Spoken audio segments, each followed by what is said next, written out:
नमस्कार। आज हमारे पास ना मध्य प्रदेश के जो शैक्षणिक संस्थान हैं उनसे जुड़े कुछ दस्तावेज और जानकारी है। तो हम इसी के आधार पर प्रदेश की शिक्षा की दुनिया की एक कह सकते हैं गहराई से पड़ताल करेंगे। हाँ बिल्कुल।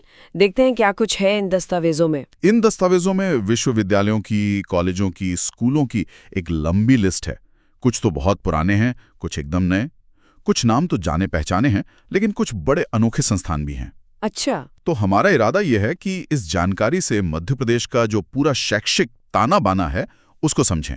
ये देखें कि वक्त के साथ ये कैसे बदला और इसमें क्या खास है। सही है, एक सफर जैसा होगा ये। हाँ बिल्कुल। चलिए तो शुरुआत करते हैं। और शुरुआत के लिए ना एक ऐसे संस्थान का नाम सामने आ रहा है जो बिल्कुल इतिहास की परतों में लिपटा हुआ सा लगता है। कौन सा? Daly college Indore. Oh, Daly college. हाँ हाँ, सुना है, काफी प्रतिष्ठित है। हाँ, इन दस्तावेजों के हिसाब से इसकी कहानी शुरू होती है 1870 में। तब ये एक रेजिडेंसी स्कूल था। फिर 1876 में नाम बदला, इंदौर रेजिडेंसी कॉलेज हुआ। और फिर 1882 में इसे डेली कॉलेज कहा जाने लगा। 1870 मतलब 150 साल से भी ज्यादा पुराना। हाँ, सोचिए, दुनिया के जो सबसे पुराने बोर्डिंग स्कूल हैं उनमें से एक, और वो भी भारत के बिल्कुल दिल में, इंदौर में।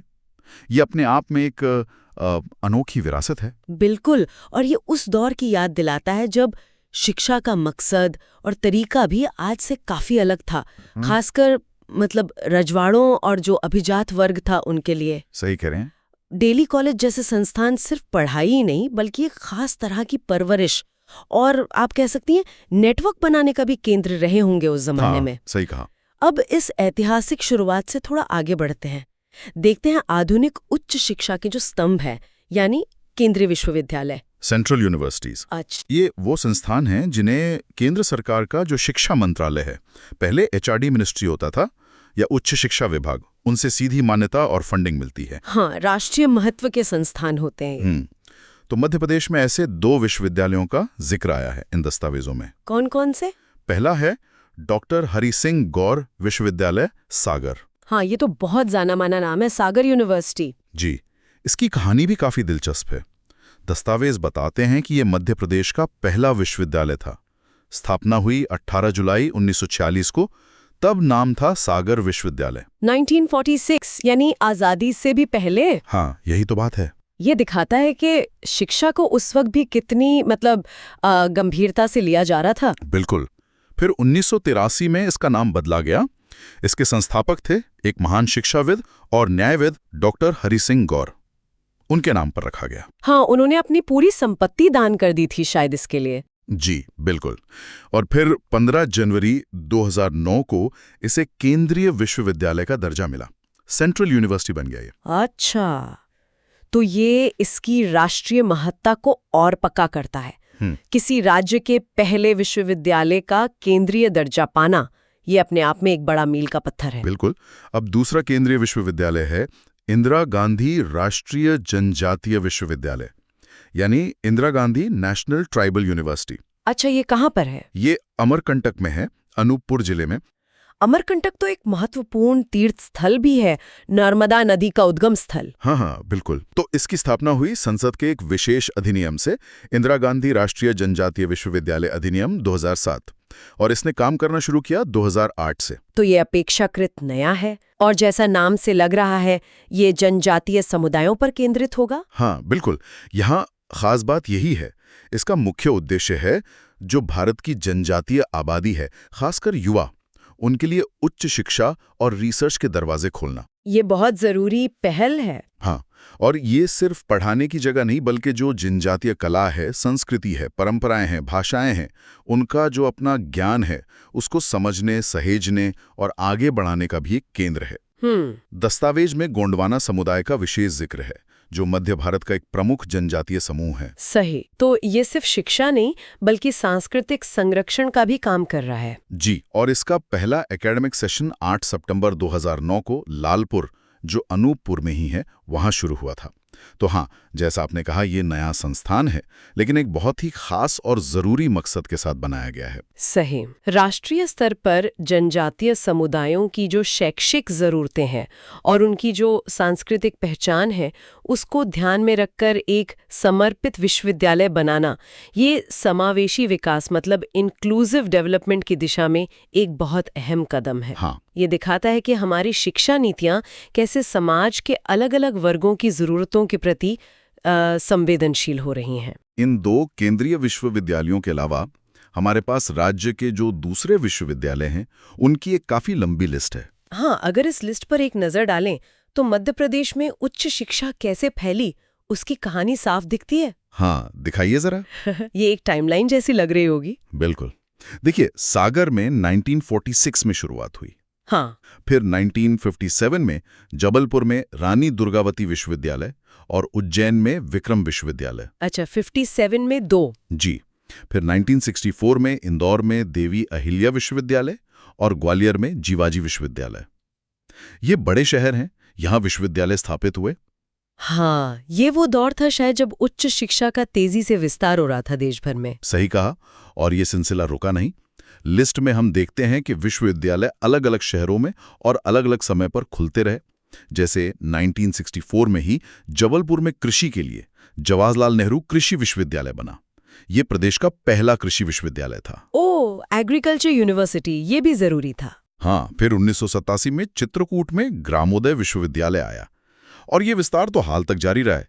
जैसे 2014 में छतरपुर में महाराजा छत्रसाल बुंदेलखंड विश्वविद्यालय। अच्छा। और 2019 में छिंदवाड़ा में राजा शंकर शाह विश्वविद्यालय। बिल्कुल, तो सिर्फ बड़े शहरों में नहीं बल्कि दूसरे जिलों तक भी विश्वविद्यालय पहुंचे हैं। हाँ। और सिर्फ शहरों का विस्तार ही नहीं, मुझे लगता है विषयों का विस्तार भी दिलचस्प होगा।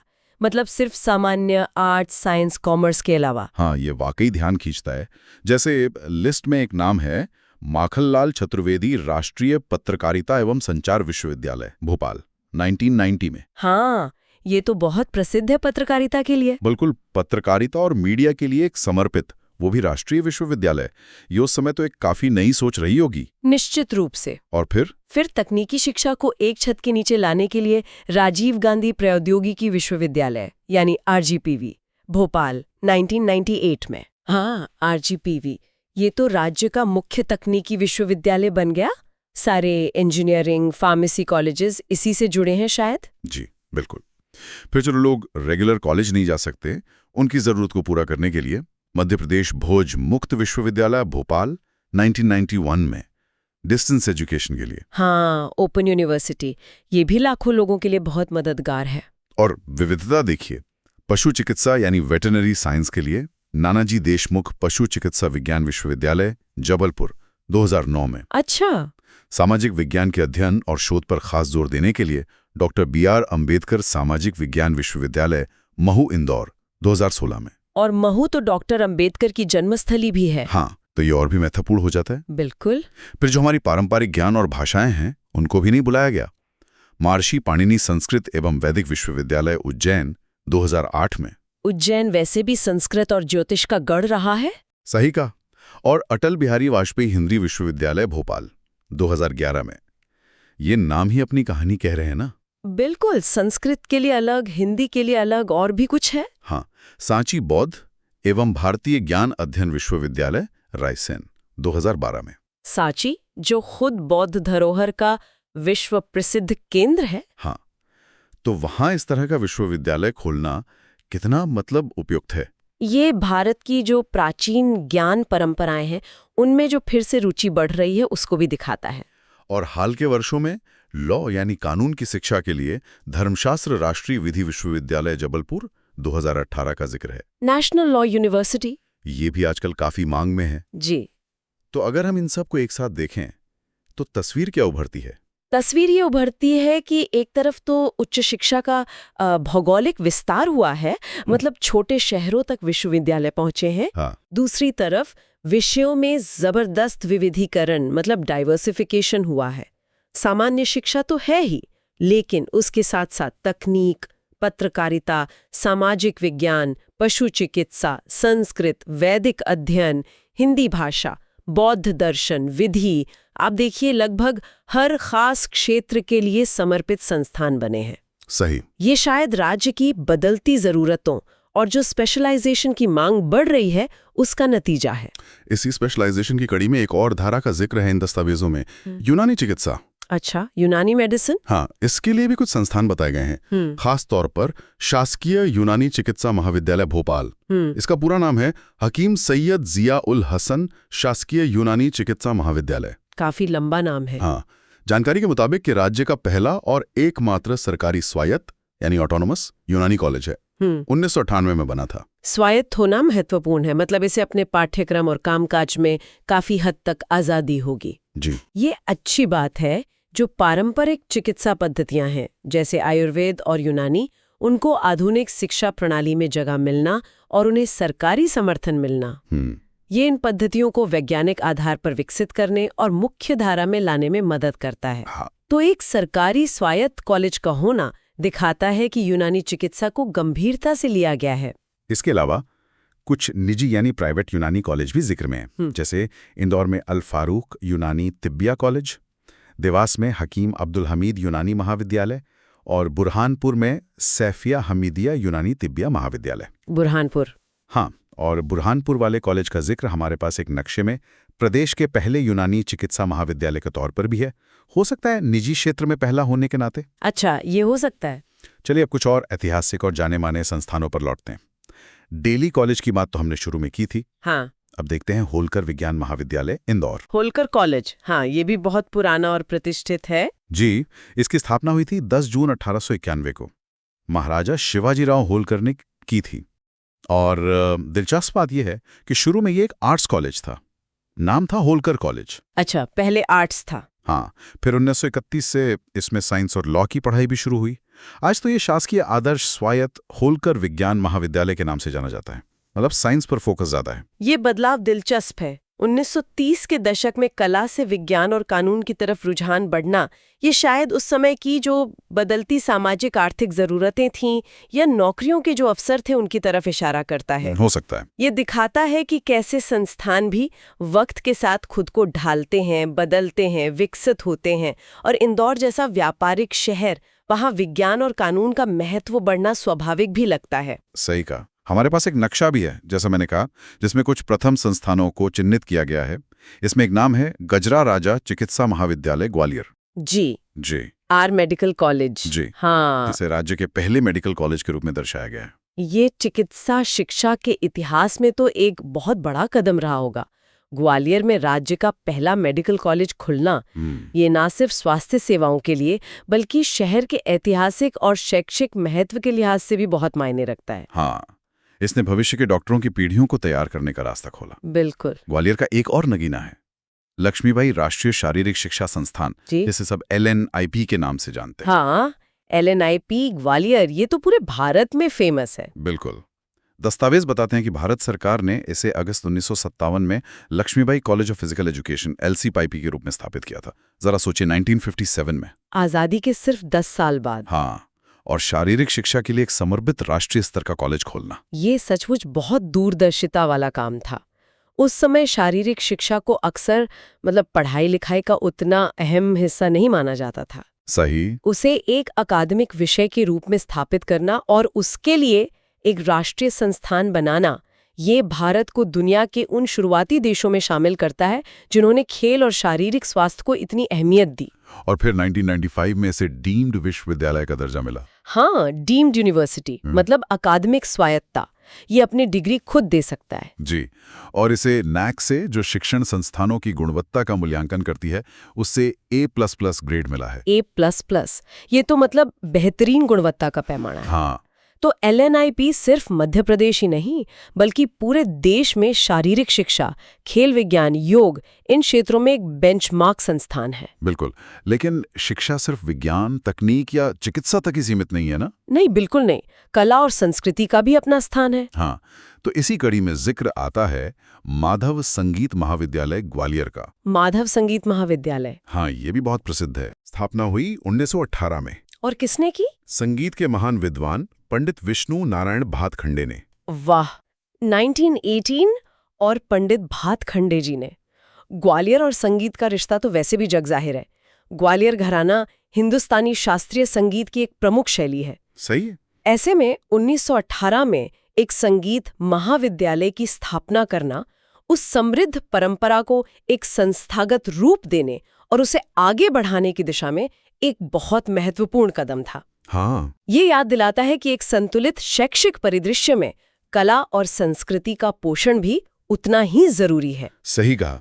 अब जरा रक्षा और अनुशासन से जुड़े संस्थानों की बात करते हैं। सैनिक स्कूल। सैनिक स्कूल। हाँ, हमारे दस्तावेजों में इनका भी जिक्र है। परिभाषा के तौर पर बताया गया है कि ये आवासीय स्कूल होते हैं, मतलब बच्चे वहीं रहकर पढ़ते हैं। हाँ, बोर्डिंग स्कूल होते हैं। ये सीबीएसई बोर्ड से जुड़े होते हैं और इन्हें रक्षा मंत्रालय के तहत सैनिक स्कूल सोसाइटी चलाती है। और इनका मुख्य मकसद क्या है? कैडेट्स को राष्ट्रीय रक्षा अकादमी, एनडीए, खड़गवासला और दूसरी सैन्य अकादमियों के लिए तैयार करना। हाँ, ये स्कूल अकेडमिक शिक्षा तो देते ही हैं, लेकिन साथ साथ शारीरिक प्रशिक्षण, अनुशासन और देशभक्ति की भावना पर बहुत जोर देते हैं। ये सेना में अधिकारी बनने के इच्छुक युवाओं के लिए एक मजबूत नींव तैयार करते हैं। तो मध्य प्रदेश का पहला सैनिक स्कूल दस्तावेजों के अनुसार रीवा में 20 जुलाई 1962 को स्थापित हुआ था। 1962, ये तो चीन युद्ध का साल था। हाँ, शायद उस समय इसकी जरूरत और ज्यादा महसूस हुई हो। हाँ, ये संभव है। राष्ट्रीय सुरक्षा की चिंताएं अक्सर ऐसे संस्थानों की स्थापना को गति देती हैं। और जानकारी ये भी है कि 2 और सैनिक स्कूल प्रस्तावित हैं, एक मालनपुर में जो भिंड जिले में है और दूसरा खरगोन जिले में। अच्छा, तो इनका विस्तार हो रहा है। ये अच्छी बात है, क्योंकि इससे देश के अलग अलग हिस्सों के युवाओं को रक्षा सेवाओं में जाने के समान अवसर मिलते हैं। जी। प्रशिक्षण संस्थानों की कड़ी में एक और नाम है state forest research and industrial training institute, यानी SLFIT भोपाल। स्थापना 1997 में। SLFIT भोपाल। अच्छा, ये किस लिए है? इसके बारे में जो जानकारी दी गई है वो थोड़ी खास लग रही है। लिखा है कि ये विशेष रूप से ईसाई संस्थानों के युवाओं के लिए तकनीकी कौशल पर केंद्रित है और उनकी जरूरतों के हिसाब से ट्रेनिंग देता है। ईसाई संस्थानों के युवाओं के लिए ये थोड़ा अजीब नहीं है? सरकारी संस्थान आमतौर पर। हाँ, वही मैं सोच रहा था। इसका एक क्षेत्रीय कार्यालय बैतूल में भी है। ये थोड़ा समझना होगा कि ये किसी खास समुदाय या किसी विशेष कार्यक्रम से जुड़ा है क्या। ये जानकारी वाकई विशिष्ट है। आमतौर पर सरकारी प्रशिक्षण संस्थान इतने संकीर्ण, मतलब नैरोली फोकस्ड नहीं होते। हो सकता है ये किसी खास परियोजना या साझेदारी का हिस्सा रहा हो कभी। हो सकता है। लेकिन ये दिखाता है कि कभी-कभी प्रशिक्षण की ज़रूरतें कितनी विशिष्ट हो सकती हैं और उनके लिए विशेष संस्थान भी बनाए जा सकते हैं। इस पर और जानकारी मिले तो तस्वीर ज़्यादा साफ होगी। बिल्कुल। अब कुछ और अलग अलग तरह के बोर्ड और संस्थानों पर आते हैं जिनका जिक्र इन दस्तावेजों में है। एक बड़ा नाम है मध्य प्रदेश व्यावसायिक परीक्षा मंडल, व्यापम। हाँ, जिसे लोग व्यापम के नाम से ज्यादा जानते थे। अब तो नाम बदल गया है शायद। हाँ, बिल्कुल। इसकी कहानी भी दिलचस्प है। ये 1970 में प्री मेडिकल टेस्ट बोर्ड के तौर पर शुरू हुआ, फिर 1981 में प्री इंजीनियरिंग बोर्ड बना और 1982 में इन दोनों को मिलाकर बना व्यावसायिक परीक्षा मंडल, यानी व्यापम। अच्छा, तो मेडिकल और इंजीनियरिंग एंट्रेंस से शुरुआत हुई थी। जी। और हाल ही में, जैसा कि हम जानते हैं, कुछ विवादों के बाद इसका नाम बदलकर मध्य प्रदेश कर्मचारी चयन मंडल कर दिया गया है। MP एम्प्ली सिलेक्शन बोर्ड, MPESB, मुख्यालय भोपाल में है। यानी कि जो कोशिशें हैं वो हाल के घटनाक्रम है। सही। अब स्कूली शिक्षा के स्तर पर जो नियामक संस्था है वो है मध्य प्रदेश माध्यमिक शिक्षा मंडल, यानी board of secondary education, MP। हाँ, MP बोर्ड। इसकी स्थापना 1965 में हुई थी और इसका मुख्यालय भी भोपाल में है।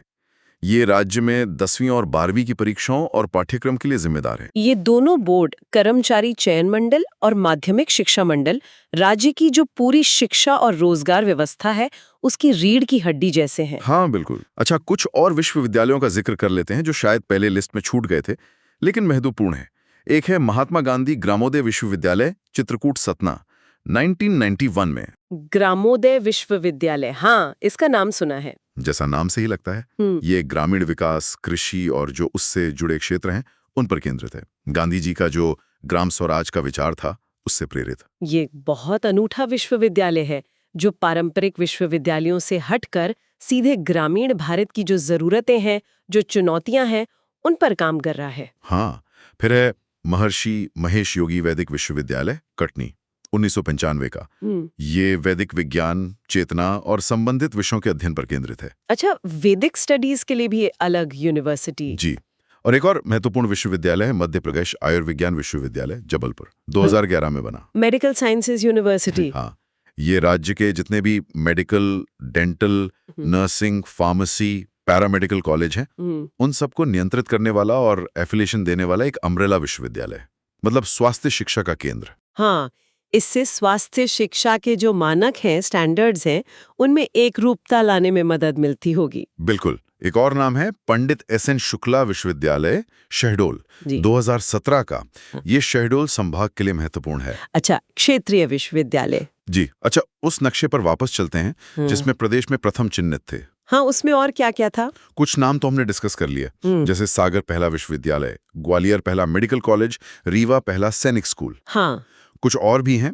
जबलपुर प्रदेश का प्रथम कृषि विश्वविद्यालय, JNKVV। हाँ, ये भी बात हुई थी। बालाघाट प्रदेश का प्रथम वन राज्यिक महाविद्यालय, यानी फॉरेस्ट रेंजर कॉलेज, बालाघाट में। अच्छा।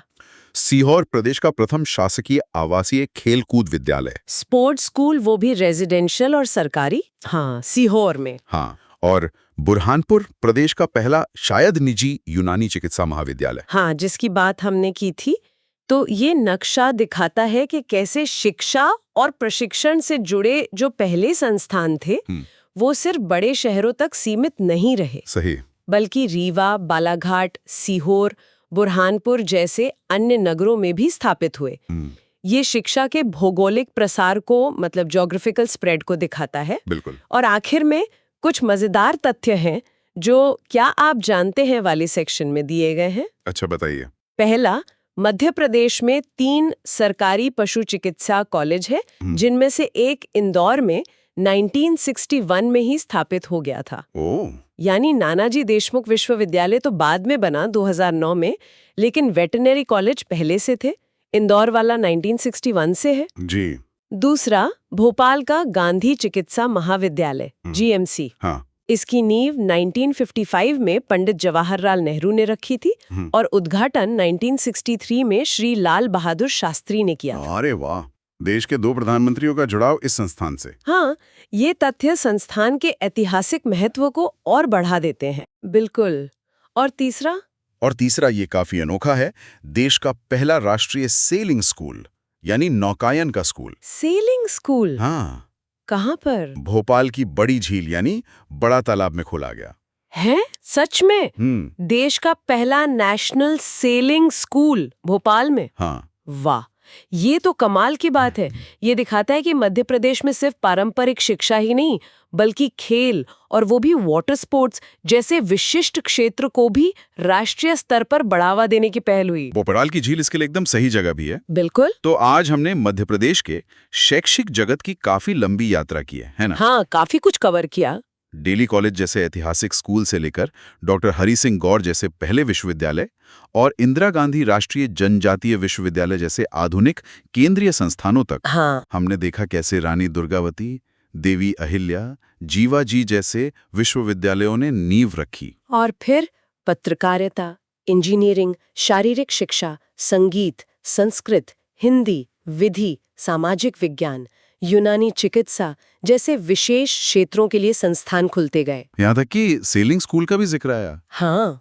तो इस सब का निचोड़ क्या निकलता है? क्या समझ में आता है सबसे? निचोड़ मेरे ख्याल से ये है कि मध्य प्रदेश का जो शैक्षिक परिदृश्य है, वो एक लगातार विकसित होती हुई एक बहुरंगी तस्वीर पेश करता है। इसमें इतिहास की गहरी जड़ें भी हैं, जैसे डेली कॉलेज या सागर यूनिवर्सिटी, और भविष्य की ज़रूरतों को पूरा करने की कोशिश भी है, जैसे जनजातीय विश्वविद्यालय या RGPV। और सबसे खास बात जो मुझे लगी वो है विविधीकरण, मतलब डाइवर्सिफिकेशन। राज्य ने समय के साथ अलग अलग तरह की शैक्षिक ज़रूरतों को पहचाना है, चाहे वो अकादमिक हों, तकनीकी हों, सांस्कृतिक हों, पारंपरिक ज्ञान से जुड़ी हों या फिर जनजातीय समुदायों जैसी खास ज़रूरतें हों। हाँ। और उनके लिए संस्थान बनाए हैं।